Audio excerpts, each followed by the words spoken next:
iyo tuvura umwana dutekereza kuri famiye cyane.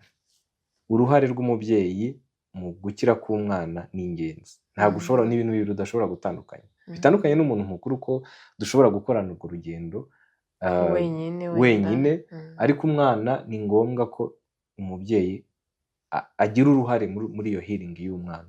Niyo mpamvu rimwe na rimwe rero no muri process ya therapy haba harimo n'ababyeyi muri iyo environment, kuko na za interaction z'umwana n'umubyeyi biduha ishusho muri izo interaction z'umwana n'umubyeyi ku cyo tubitekereza. Ariko rimwe na rimwe usanga ibibazo nako akenshi ibibazo abana bafite biba bifitanye isano n'imibereho yo mu muryango.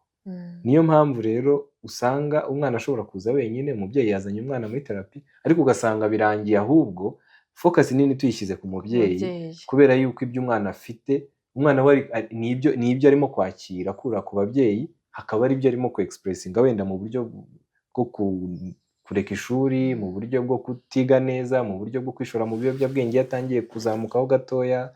Mushobora kuvura umubyeyi mukamuvuye n'umwana. Yego, rimwe na rimwe biba ngombwa ko n'umubyeyi aza muri therapy kugira ngo cya kibazo cy'umwana kibashe gukemuka mu buryo burambye. Yego.